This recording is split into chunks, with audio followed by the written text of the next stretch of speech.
baba. Oh, 24 verse 24. Chapter 7, 10, verse 24. Ngalokho yilowo nalowo owezwa lamazwi awenza uyakufaniswa nendoda ehlakaniphileyo eyakha indlu yayo phezu kwedwala. Layithela imvula, kwafika izikhukhula, kwavunguza imimoya, yayishaya leyo kepha ayiwanga ngokuba yayisekelwe idwala.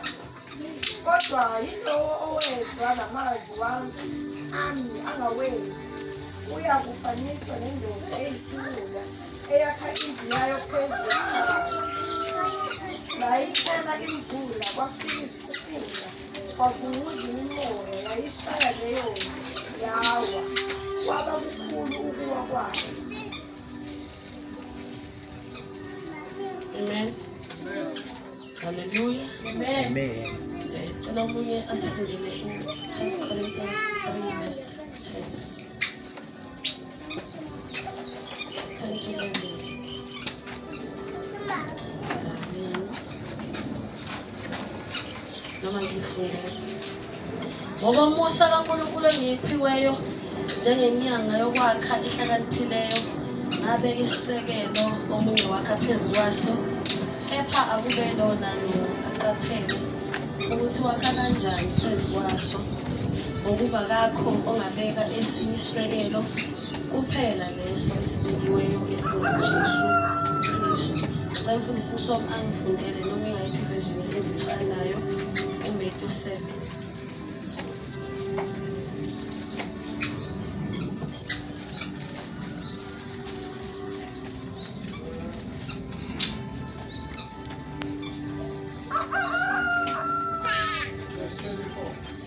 Anyone who listens to my teaching and follows it wise, like a person who builds a house on the solid rock. Though the rain comes in torrents, and flood waters rise, and the wind beats against the house, it won't collapse because it is built on bedrock. But anyone who hears my teaching and doesn't obey, it is foolish, and doesn't obey, it is foolish. Like a person who builds a house on the sand. When the rains and floods come, and the wind beats against the house, it will collapse with a mighty crash.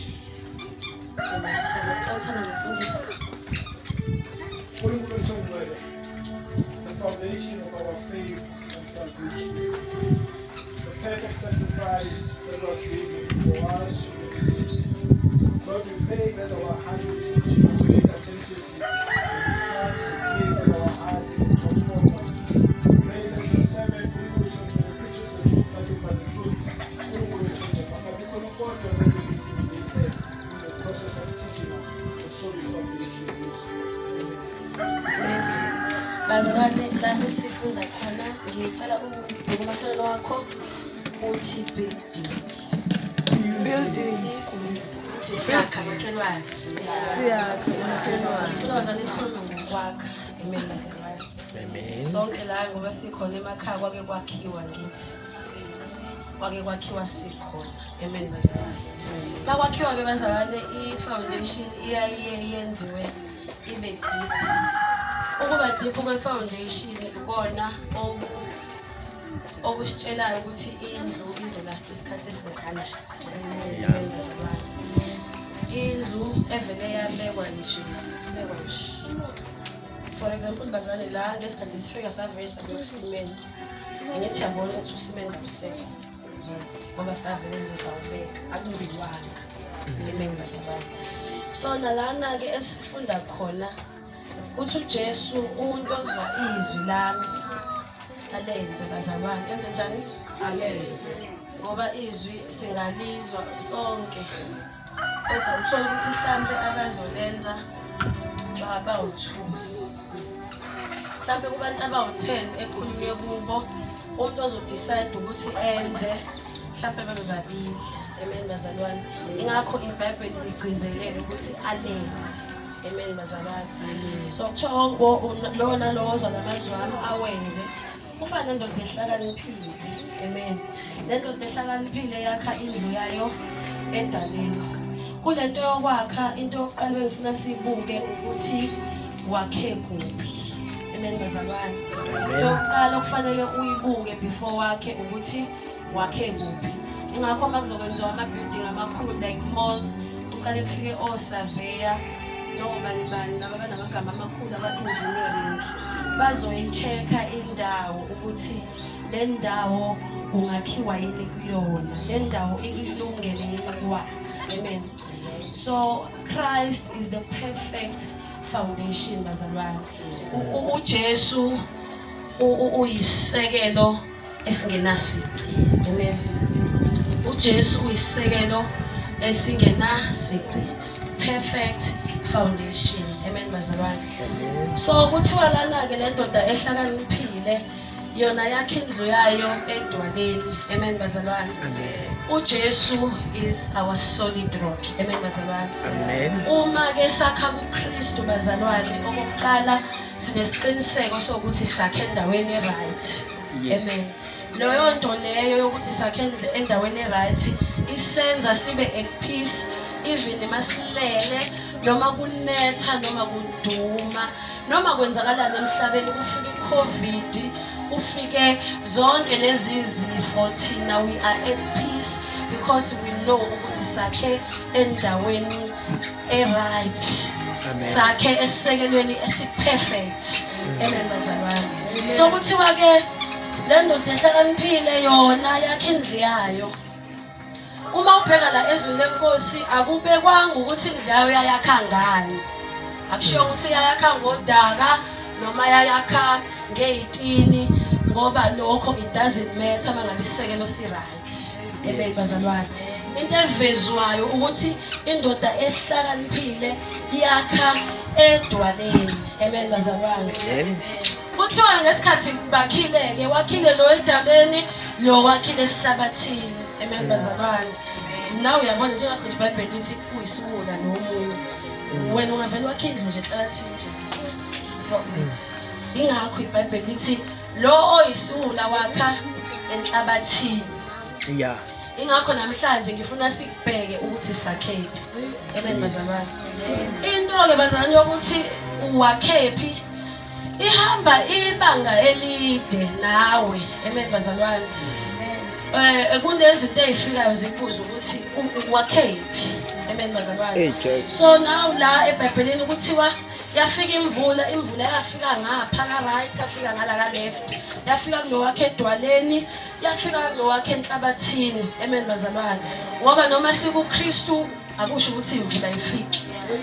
Noma sikuKristu akusho ukuthi izinto ezibuhlungu ngeke zize zisehlele. But lithi izwi likaNkulunkulu lo owayakhe edwaleni waqhubeka yami indlu yakhe. Amen bazalwane. Lo owayakhe enhlabathini mhlawumbe abantu babengazi ukuthi isisekelo sakhe si-weak, but they got to know ngalolo langa mhla kufika imvula ukuthi isisekelo sakhe is questionable. Amen bazalwane. Nawe uma umzane kumele uma uhambe khona uhambe uzikhumbuze because siyakhohlwa. Uzama ukuyikhumbuza ukhumbule ukuthi uyibheke ukuthi unyawo lakho lisasesisekelweni esiuKristu. Amen bazalwane. So kuthiwa-ke lo omunye-ke zafika imvula ngoba bazalwane iy'mvula zifika yonke indawo, zafika iy'khukhula, ney'khukhula zifika yonke indawo, ney'vunguvungu zafika ngoba iy'vunguvungu azikhethi, zingqongqoza noma yimuphi umnyango. Amen bazalwane. So mase ifikile-ke iy'vunguvungu kuthiwa indlu kalo owakhe edwaleni yama asiyazi ukuthi indlu yakhe injani. Ngenzeka ukuthi indlu yalowaya osesihlabathini yayakhiwe ngematerial e-right. Amen bazalwane. Ngoba kuyenzeka wakhe ngematerial eyiyona kodwa ungakhile edwaleni.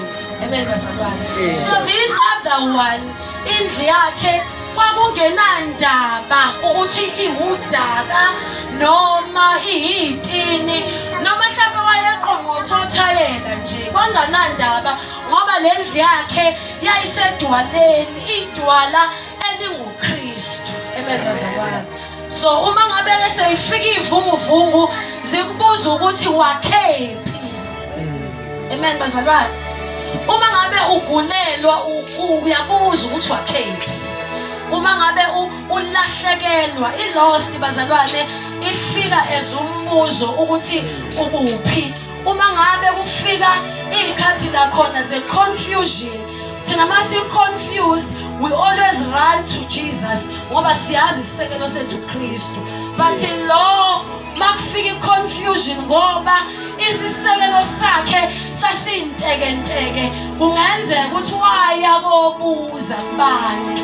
Amen bazalwane. Waya kulabo ekuthiwa abanjani bangabona abanjani waya kubona ngoba yena umbuzo owufikile uthi wakhephi wamfica engenayo impendulo engamlonda. Amen bazalwane. Lo munye kwanetha kwafika ivunguvungu kwafika ilanga elikhulu. Amen bazalwane. Lifika nendlu yakhe isedwaleni. Amen bazalwane. Lo munye kwafika kodwa ngoba wayangakhile bazalwane la kwakufanele akhe khona. Indlu yakhe ayimanga. Amen bazalwane. So ngifuna okokuqala sibuke ukuthi sakha kuphi okokuqala. Okwesithu ngifuna sibuke ukuthi sakha kanjani. Amen bazalwane. Okokuqala sibukile ukuthi sakha kuphi. Siyavumela bazansi sonke sakha kuphi edwaleni. Idwala ubani? uKristu. Uma sakhe edwaleni we are safe. Uma sakhe edwaleni akunandaba noma siqongqothele ini sabeka indlethu kodwa ngoba idwala lethu liuKristu we will always stand. Amen bazalwane. Amen. So now ngicela sifunde futhi u1 Corinthians again. Sengizoqeda. Yangazi. Sifunde u1 Corinthians 3 verse 10. Amen.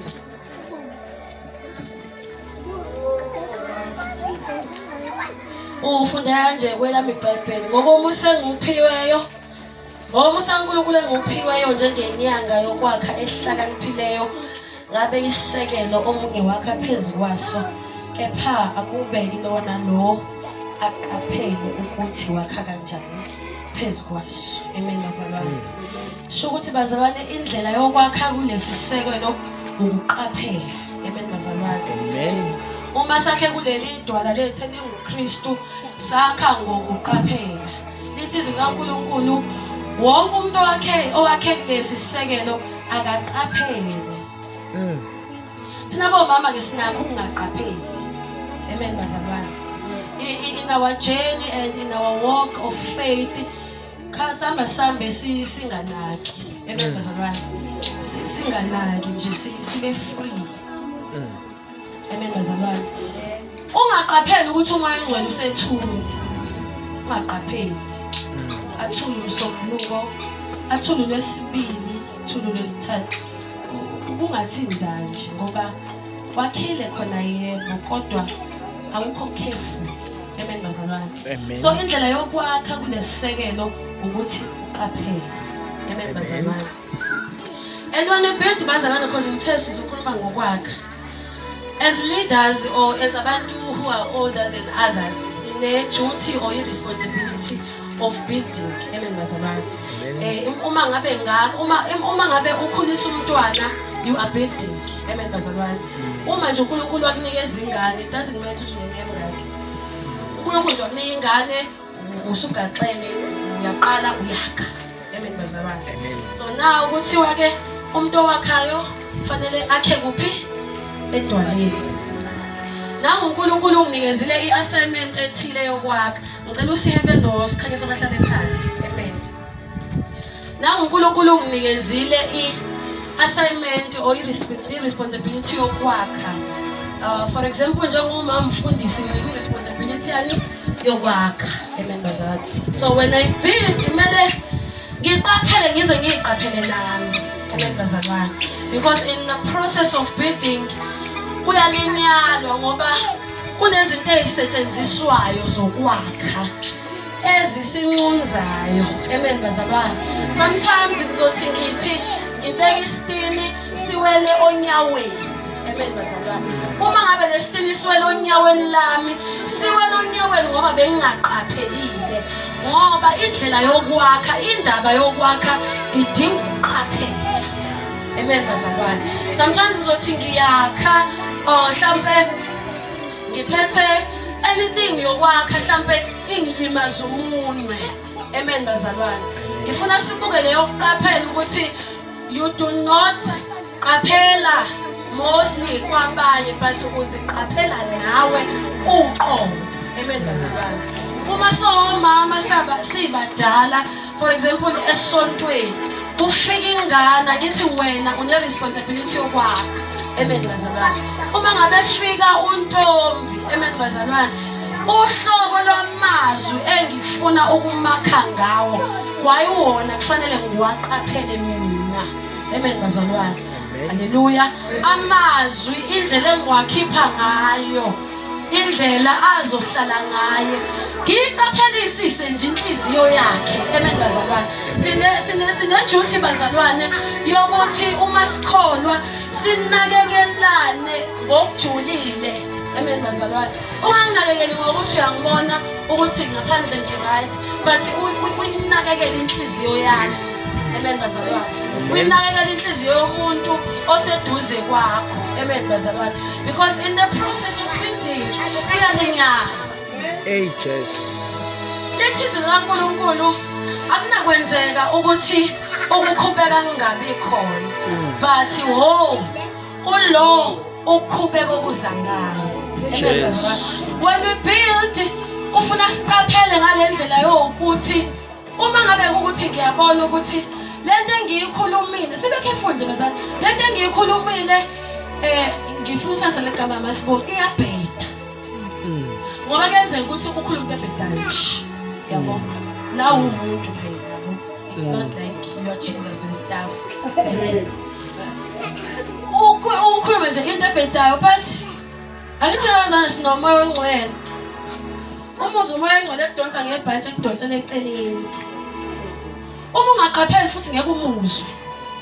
Ngoba kuyo yonke lento yokwakha, lento yokuqaphela iyona ebaluleke kunazo zonke. Amen bazalwane. So uma ngabe wena ungaqapheli ngeke vele uzuzwe nje. Uzuzwe kwamoya ongcwele ekudonsa ngebhanti ngoba vele nje uhamba emoyeni. Uhamba la. Awazi noma uphansi noma phezulu. Uyaswinga. Amen bazalwane. Ukuzwingi, uba umuntu okuzwingi uyayiswingela nje. Azi noma umsombuluko noma lesibili futhi ayanandaba. So uma kwenzeka ke ngikhuluma into umoya ongcwele wangincinza. Yabo ukwehlela ngezansi uthi ayi cha ngeke ngishaya eceleni. Khona yabo mamzinhlo ufundise into. Ngesikhathi engifundiswa ethi sonke lesikhathi ingane zami ngiyikhulisa bengakaze ngibenginento yokuthi ngoba mina I'm a parent, ngumzali. I can speak anyhow. Umuntu must take it because I'm a parent. Sethi sonke lesikhathi benganaka ukuthi ingane zami ngiyilimaza kangakanani ngamazwi. So sethi yena ke sengiqalile ngiyafunda ukuthi ngwanaka amazwi ami towards ingane zami. How negative are they? Uma ukuthi ngiyabona ngibhedile ngibiza ingane yami ngixolise. Lo muntu lo ngikhuluma ngaye mhlawumbe oseneminyaka u40 bani ethi ima ngiqala ukufunda ukuxolisa einganeni zami. Ngoba yabo kulento yokwakha bazalwane kuyaqashela. And uma ngabe ungaqaphelile uyabhodloza nje nesando ungalalisa uyaca. And kulento yokwakha especially yokukhulisa ingane nje abanye nje abantu nje. Yabo nje kumanje date abahlali phansi usempili. iji. Amen. Ngoba izingane nje abanye abantu into akushiyo ukuthi mtotozi, but into yakho okufanele ube nayo at the back of your mind ukuthi I am building here. Kwasho umsebenzi. Leyo nto le ethi I am building here ungavumi ukuthi uyikhohlwe ngoba siyakha labazalwane. We are building future leaders la. We do not want our leaders in future ne depression anama childhood traumas sibe sesikholwa sino Jesu. Sinomoya ongcwele sikhulisa izingane ezisho njengathi zithi mina ngama childhood traumas ukuthi ubabana nje wayengidlula eDaning afika yohaga omunye. Ngobani ubabana akaqaphelanga ekukhuliseni kwakhe ingane akaqapheli. Masingaqapheli bazalwane siyalimaza every time wenza izinto carelessly uyalimaza. Ubona ukuthi mawubulala iglasi usuke ukade uyibambe kanjani. Ngeke iglasi uyibambe nje kahle kanje bese ukuphahlazela. Kunendlela nokujaha okusuke kukhona ugcina uyisa uphihliza ufe. Kanti bazalwane inhloso yethu njengoba saka asibulali la. We want abantu ukuthi baphile. So umuntu sifuna ukuthi aphile indlela yethu yokumakha fanele ibe nokuqaphela. Amen. Amen. Kuthiwa ke wonke umuntu ke owakha phezu kwalesi sisekelo akaqaphela ukuthi wakhe kanjani. Amen bazalwane. Nasekukholweni kwakho indlela yokuyiqaphela ukuthi uhleziphi. Fanele uhlale uyinyukunye isithi yakho ungabi comfortable. Because mangabe uhlezi ucomfortable njalo awukwazi ukubona ukuthi engazuthi angisekho right. Amen. Mele uhlale uzihoshe ubuyele emumva uhlale nawe uzibuke. And bazalwane, in the process of building there must be growth. Amen bazalwane. If ubona ukuthi awukhuli sho ukuthi khona into wrong engenzeki eyenzakalayo or khona into efanele iyenzeka kodwa kuwena yenzeki. Ukuyi-responsibility yakho ukuthi uzixake uyixukuze ikhanda ukuthi yini le engenza ukuthi ngonyaka odlule ngangihlulwa ukuthi nangonyaka lo esikhona namanje sangihlula futhi sangihlula ngendlela efanayo ayihlula. Awukhuli kuyakhiwa wena awukhuli. Uyakhiwa every Sunday awukhuli unikwa amavesi amakhulu kodwa awukhuli.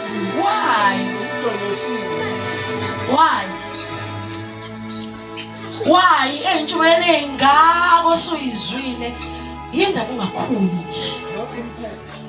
Why? But uma ngabe ungaqapheli ngeke uzukwazi nokubotha awukhuli. Ngoba wena uhamba nje ukwibhabhuli yakho nje ukhisimusi.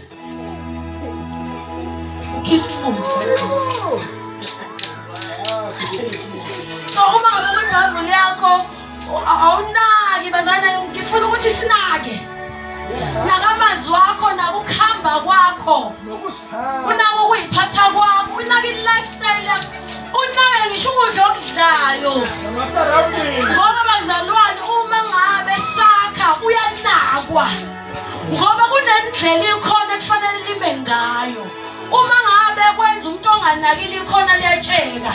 Sibe nendlela etshekile ngoba kunomuntu owafika ezokwakha edawuzelela njengathi noma uDisemba noma uJanuwari.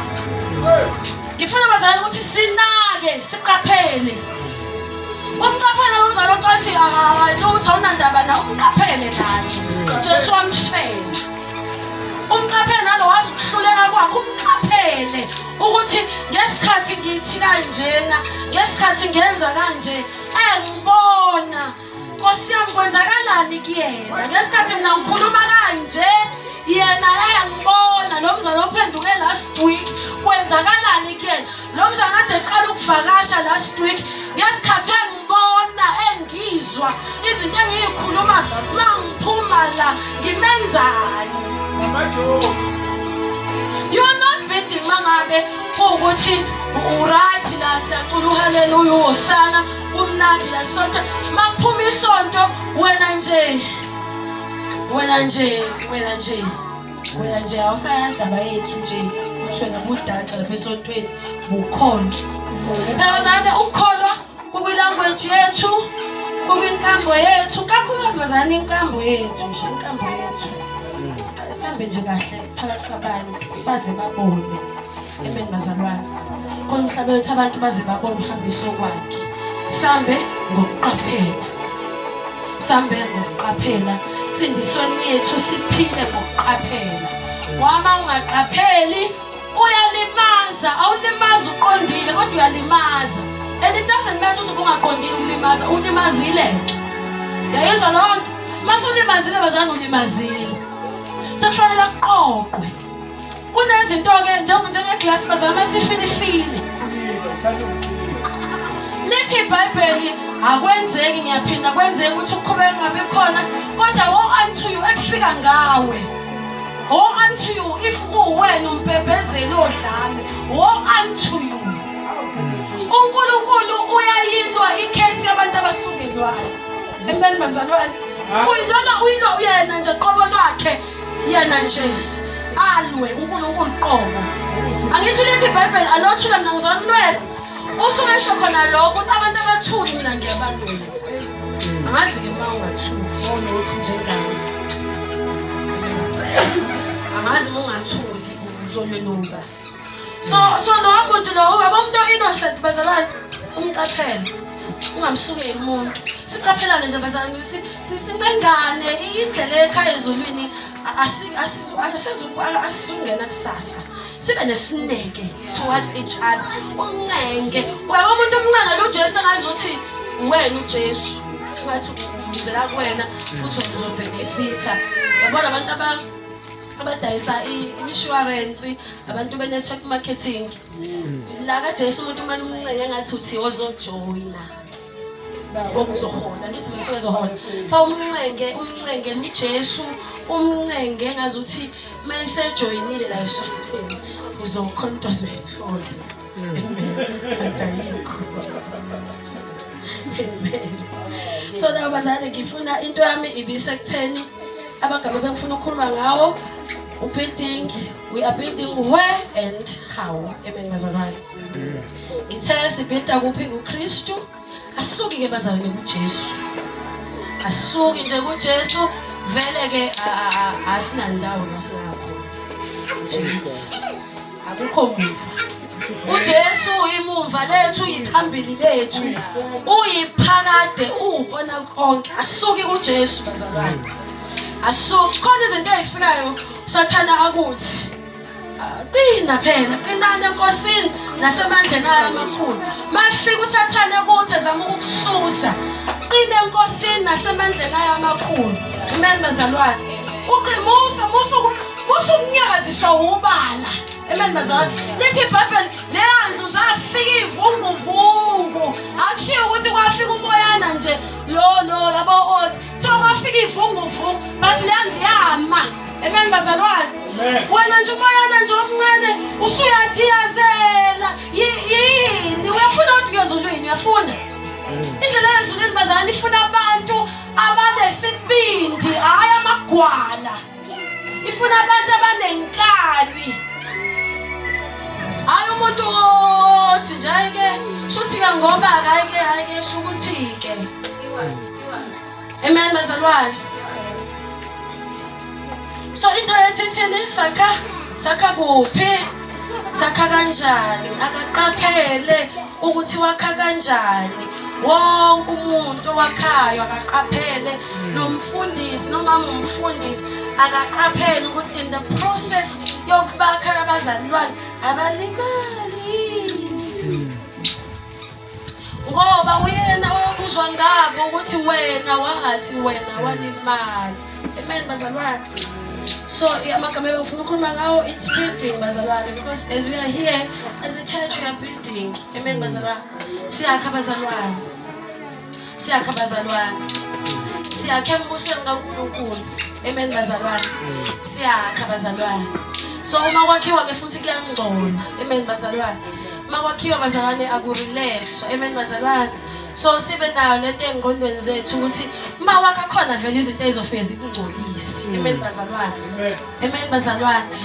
Hallelujah.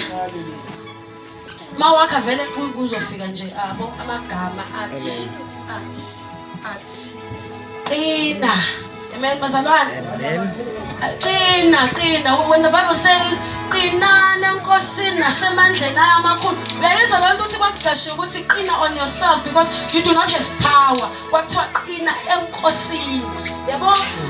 Kwathiwa uma ngabe kufika into mawukuthi ugqoka iCrocs umile kuKristu, qinisa yakho inyawo khona zizoshona phansi ngoba kufanele ungasuki. Amen bazalwane. So when we build bazalwane, basiqaphela ukuthi sakha kuKristu. Yonke into esiyakhayo, whether we build imshado bazalwane siyakhela kuKristu, imshado yethu siyakhela kuKristu. Our homes, isystem yasekhaya siyakhela kuKristu. Futhi sifunda kuye. Amen bazalwane. Ukuthi leli khazo ranwa kanje. Yonke lonto siyakhela kubani? kuKristu. Ngoba whenever we are in Christ, we are in a perfect foundation. Then bengisakhuluma sure. Then kwase kwathiwani, how are we building? Sakha ngokuqaphela bazalwane igama nje noma kuthiwa ungayikhohlwa yonke into engisho namhlanje. Ukhumbule nje uqaphela. Yes. Ukhumbule nje uqaphela. Yabo nje umuntu ongaqapheli, umuntu ohamba kanje uyawa ngoba akasikhonani phansi. Siyaqaphela abazalwane, siqaphela nala sodwa, siyaqaphela thina uqobo lwethu, siyaqaphela. As we build, siyaqaphela. As ingane ziza kuthina neyinkinga zazo sibanikeza ama-advice, siyabaqaphela amagama esiwakhiphayo. Singabi bazalwane eKhanani. Ungabi yizwe. Amen bazalwane. Ungabi nama-advice ayizwe. Yabo nje advice mina benzombonya uyizwe. Benzomkhahleka uyizwe. Ma-advice akhe ayizwe. Singabi yizwe bazalwane. Lithi izwi kaNkulunkulu iguqula ingqondo yenu. Do not be conformed to the pattern of this world. Buka wena ukuthi mina vele njengomuntu I feel like bengingenza kanjani, bengambonya. Kodwa uKristu yena ubezokwenza njani? Angithi Jesu kuthiwa ababemshaya bemkhifa ngamathe, akaze aphikisele umuntu. Amen. Akaze nje abathuke. Jesu athuka ngamuntu. Hayi mina benzomgiva uJesu akwenzanga lokho. Ukhumbule siningi bazalwane izinto ezisiprovokayo to a point la khona usho ukuthi lo bekufanele ngimgive yabo, bekufanele vele ngimgive like uzizwe ujustified ukuthi bekufanele ngimgive. Understood? But ukhumbule ukuthi uJesu bengekamgive. Amen. Ubezomakha ngoba senzenjani bazalwane? Siyakha. Amen. Awufundise phambili. Amen.